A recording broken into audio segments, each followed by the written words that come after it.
from ABC News. Manslaughter charge dismissed in Daniel Penny trial. Jury to consider negligent homicide charge. Now, this is interesting. To better understand it, we have this tweet from Greg Price. He says what Daphne Yoren is doing to Daniel Penny is nuts and absolutely illegal. She moved to dismiss count 1, manslaughter, because count 2, criminal negligent homicide, could not be considered if there was a verdict. They're bending the law to try and squeeze a guilty verdict for somebody who saved people on a train. We have this transcript. ADA Yoran says, don't tell them it's an acquittal on count 1, only that it's dismissed. Penny's lawyer, Kenneth, says, this has never been done before. It would encourage prosecutors to overcharge in the grand jury with the option of withdrawing if hung under coercion. Judge Wiley says, I'll take a chance and grant the people's application. I'm going to let them go to return and consider count 2 on Monday. Bring them in.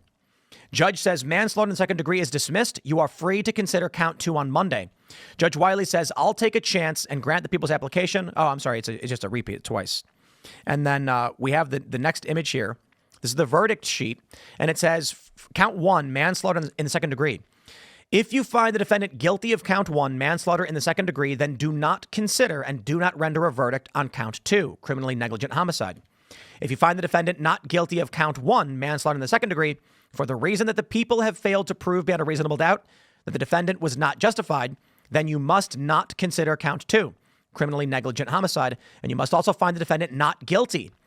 If you find the defendant not guilty on count 1, manslaughter in second degree, for some reason other than a lack of justification, then proceed to consider and render a verdict on count 2, criminally negligent homicide. So the gist of the story is, without a verdict at all, they're deadlocked. This should be a mistrial. And so right now we have this from the Daily Mail. Daniel Penny's lawyers blast desperate prosecutors for rare jury requests and bully tactics. They're looking for a mistrial on this. And look, guys, I was saying from the get-go when the jury was taking a long time that this was not a good sign.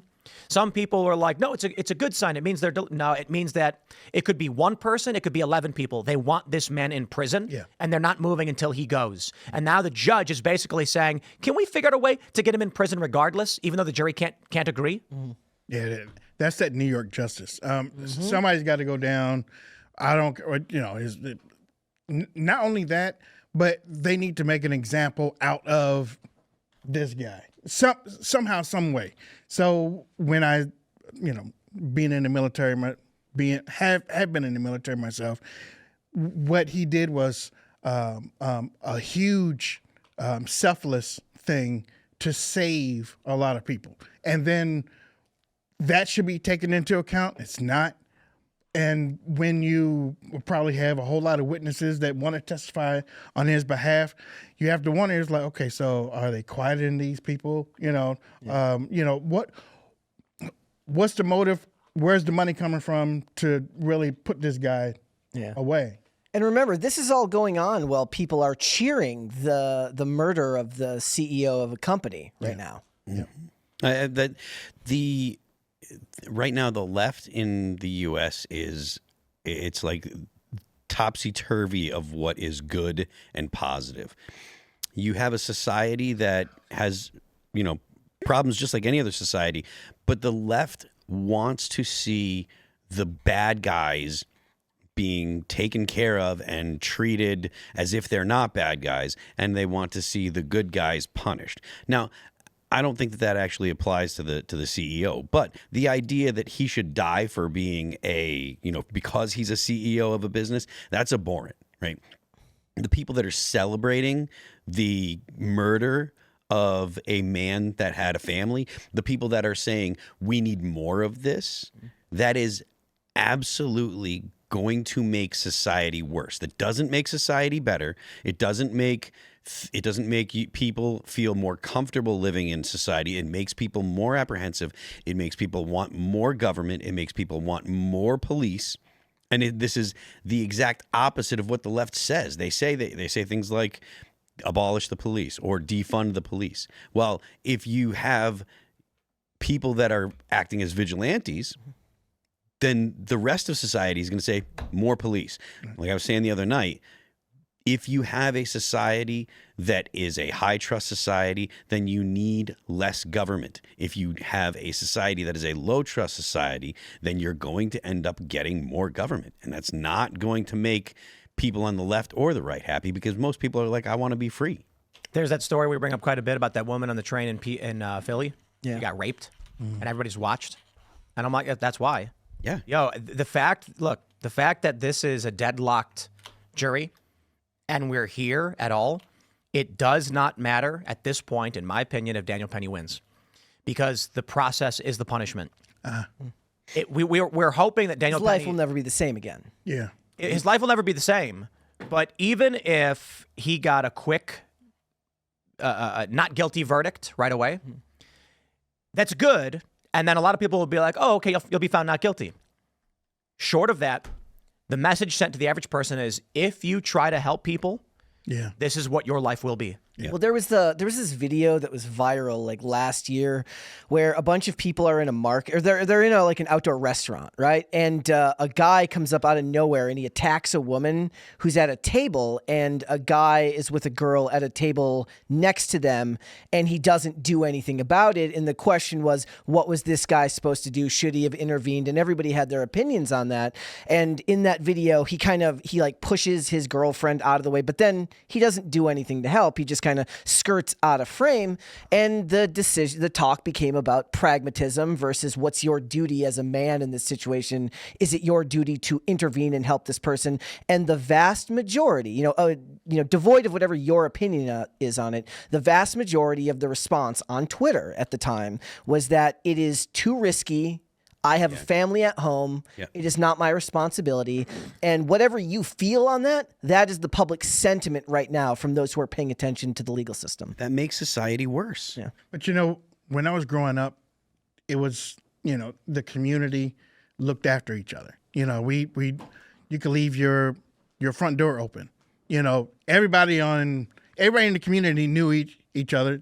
The parents knew the kids knew what they couldn't do. Beyond that. But if somebody was to start a little fight or something like that, the parents would run out. You're not supposed to do that. You're supposed to. Okay. But where we are now with these cameras, with these phones and stuff like that, you put this thing up on TikTok, you put this thing up on YouTube, you put this thing up on Twitter, and you're trying to make money. Yeah. You're trying to make money, and where somebody's getting their butt whipped or just totally annihilated. I mean these knockout. Yeah. In New York. That's when a whole lot of this stuff really started, because these people are getting this stuff on cameras, phones. Or even in this situation, it's a matter of just how dishonest the person who recorded the video it tends to be. Because where does the video start? When does the video pick up? Was this person being belligerent before, if we're talking in this situation where you put someone in a headlock and you take them down, does the video show the person being belligerent beforehand that shows him intervening to protect people around him? Or does the video just start with someone with a dude in a headlock who looks like he just got on a train or got on a bus and started attacking someone? But I mean, the whole, this thing going on with Daniel Penny, like, I forget the guy, Jordan Neely, he was mentally ill and he was threatening people. The other people on the train said that he was threatening people. You don't have to wait until you're attacked, like someone actually physically attacks you, to do something. Like, if that is the case, then you might have to wait until you actually get stabbed or get shot. Well, that's the Gulag Archipelago famous passage. Yeah. Where in the Soviet Union, there's a soldier, he's on trial for murder. A guy was trying to stab him. He grabbed the knife, fought back, and stabbed the other guy, and they said, why did you do that? And he was like, he was going to kill me, and he was like, why didn't you run away? Yeah. Yeah. You go to prison. And that is the general consensus of the left. It is psychotically against the people that are doing the normal day-to-day things, defending themselves or whatever. You have a sympathy that for the criminal. Well, and that borders on psychotic. And taken to its logical conclusion for them, that's when you get into the argument about, well, why did you have to defend yourself in your own home? Why would you shoot somebody? All he wanted was your TV. All he wanted was the stuff in your safe. Well, the stuff in your safe is the sum product of everything that you've worked for, which is an extension of who you are, and to them that doesn't matter. But you got to understand their point of view, right? Because I've talked about this when it came to castle doctrine in New Jersey, and what I was told by the cops was, if someone in New Jersey, if someone breaks in your house, you are required to flee if possible. And my response, What? yes, that's New Jersey. And I said, flee where? And they were like, what do you mean flee where? And I'm like, it's my house. Where do I go? And they were like, tell that to a judge and a jury. And what they're going to say is, you have just confessed you would rather kill a man than stand outside. But you know what you said? You blame. Well, you kind of said leftist, but isn't that just a culture? Period. In what way? Like, what do you mean? These days, because on these like in Baltimore, I'm sure everybody that rides on the bus is not a leftist. You mean it's the culture in general, which is just basic modern liberalism. Leave it alone. Yeah. Just leave it alone. It's not bothering me. Just leave it alone. Yeah. That's not because of leftism. That's because they know the consequences of leftists being in positions of authority. Like, if you're just like, I don't want to get involved because I don't want to deal with the repercussions. Right. Like, Right. if you live in, and granted, there is an amount of it because Repercussions meaning you could be jury or them getting beat up for being in it. It could be getting hurt, but it also could be like, if you live in New Jersey and you're in if you can't defend yourself in your home, you clearly aren't going to be in a situation where if you try to defend someone else in public, you're going to get you're done. You can't even have a weapon. Yeah. Like, let's not even talk about the idea of trying to protect somebody. Yeah. Now, you can't even stand there with the right to keep and bear arms. They will put you in prison. Well, I mean, I had a friend years ago in Baltimore. He was walking downtown in Lexington Market, and 3 kids come out, like, give me your wallet. And he was like, man, get out of here. And they kept jumping on, look, give me your wallet, give me your wallet. So they start hitting him. Now, he said, hey, I could take these 3 kids, ain't nothing. But just as soon as those 3 kids got him down on the ground, another 20 come around and bop, bop, bop, bop, bop, bop, bop. So, but, you're saying, well, is that the culture or is that just... It's a result of the people in positions of power and probably to some extent the families that they're raised in. If you've got police and government that are going to say, look, man, this guy got killed because this other guy, he attacked this other guy and this other guy defended himself, and you let the other guy go home, then that's going to deter people attacking, like to a certain degree.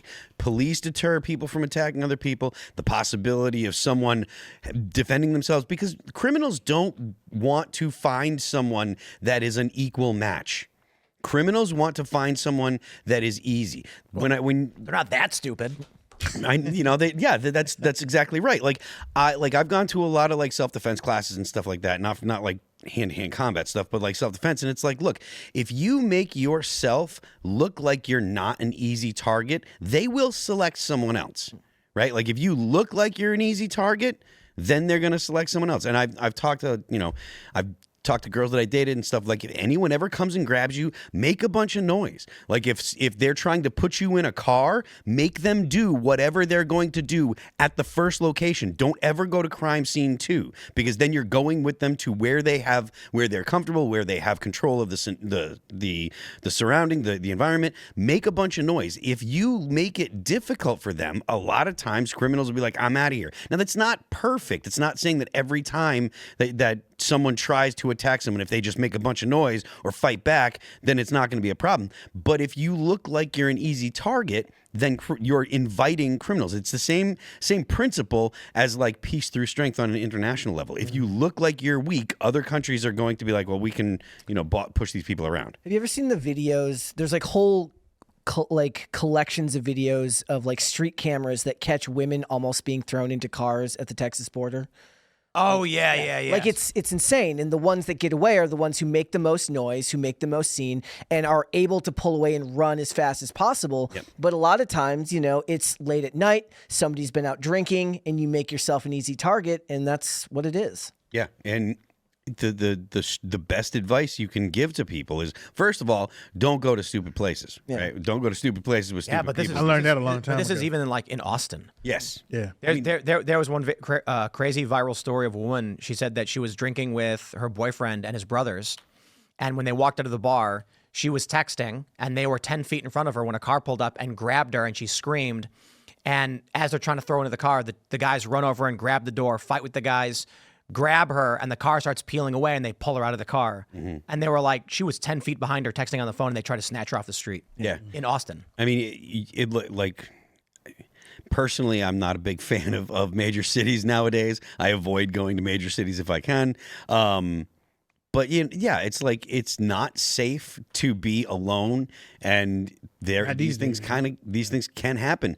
But the more that you have a society that will stand and watch, or if you're in a place where it's more likely that someone will pull out their phone and record it as opposed to actually help, that makes it more likely that crime will happen. You know, it makes it more likely that criminals will take advantage of those conditions. Thanks for checking out this clip from Timcast IRL. Make sure to watch the show live Monday through Friday at 8 p.m. Subscribe to this channel, and we will see you all there.